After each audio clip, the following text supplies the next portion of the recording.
1795. It was completed in 1797. This is the oldest standing federal building that was planned and built by our federal government. So that's pretty impressive what we're standing in. Now, unfortunately, a lot of what we're seeing is not original to the first building.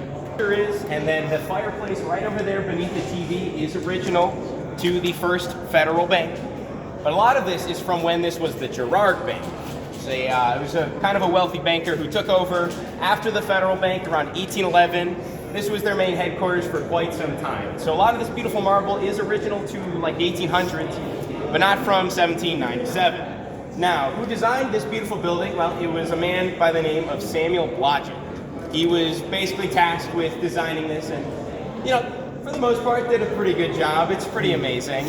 Now, what's even more amazing than the structure of the bank is actually forming a bank. Now, the federal bank was kind of a hot button issue for the time period. Not too long after the Constitution was signed and ratified and enacted, we get these fun little things called political parties. I know, our favorites. Back in the 1790s, these were the Federalists and the Anti-Federalists. Well, who are these people? Well, on one side of the issue, we have Federalists like Alexander Hamilton. He's a really big bank guy. He loves his banks. Fisher Ames, who was the leader of the Federalists in the House of Representatives. John Adams, too, the second president, no small feat. These were some of the early leaders of the Federalist Party. But the Anti-Federalists, also known as the Jeffersonians, well, who do you think was the head of the Jeffersonians?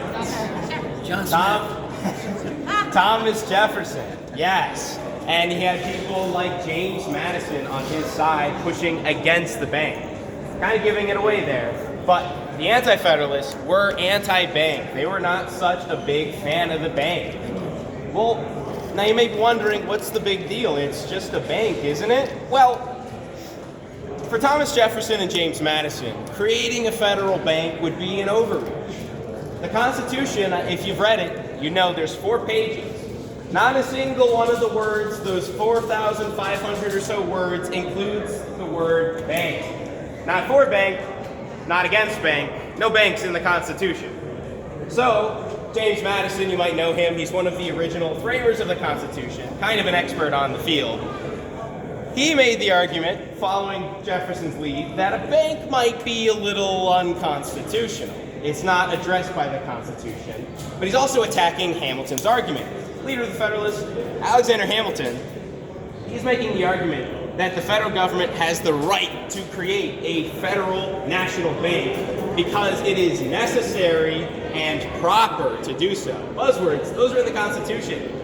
Congress has, the government in general has implied powers that it can do certain things. That's kind of vague. Unfortunately, the Constitution is kind of vague sometimes, which leaves the possibility for doing cool things, but could do things that maybe not everybody's a fan of. So, James Madison and Thomas Jefferson poke holes in those arguments. They argue that if things could just be necessary and proper, couldn't it be necessary and proper to militarily occupy a state, especially maybe in the South where the states weren't super happy about a federal national bank? Well, maybe that's jumping to conclusions, but if everything could be necessary and proper, couldn't anything be necessary and proper? That was their argument. On the other hand, Hamilton and Fisher Ames, not as well known as Hamilton, but he was the leader of the Federalists in the House. They were arguing that a bank would be necessary for the U.S. economy to function, to fund infrastructure, to help consolidate the debtor, to maybe eventually issue a unified currency. Now, usually I would ask where you folks are visiting from, but we have so many. I'm just going to assume not everybody's from Pennsylvania. If you're not from Pennsylvania, raise your hand. Okay, yeah, so good. At least 50% of you are not from Pennsylvania. Are you glad that you can use the US dollar in Pennsylvania and your home state? Yes. When the United States first became a federal republic and when we first became independent, we all had different dollars in different states with different values. Keeping track of that was kind of complicated and difficult. Starbucks will not do you any good across the Delaware River. Go back to New Jersey with your Jersey bucks. You kind of see the point there. Having unified currency would make things a little bit more cohesive, maybe a little bit more of a perfect unified union. So the Federalists have majorities in Congress, Senate, and the House of Representatives. They passed this bill in early February, but there's still a problem. The buck stops at George Washington. He has presidential veto power. Now we know, if you read the Constitution, you know Congress can override vetoes with a 2/3 majority, but they did not have that in both houses.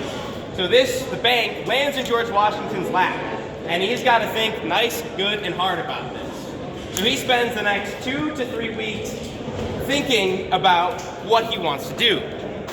Now, George Washington, he was not indecisive. He was not afraid to make decisions. He believed in a powerful and energetic executive to protect the country and its people. However, on both sides of the issue, he had friends and respected colleagues that he trusted and he believed in. Thomas Jefferson was his Secretary of State. James Madison was a very close friend, who was essentially his eyes and ears in the House of Representatives. They talked all the time. George Washington believed in the government working together.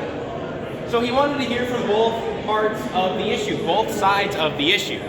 Now, in a series of dueling House speeches between Fisher Ames and James Madison, railing about how it's constitutional or not constitutional, sends a letter of opinion, and then Hamilton has to respond to said letter of opinion, and George Washington is receiving these letters, thinking about them, he's listening in to what's going on in Congress. He's very much involved in this debate.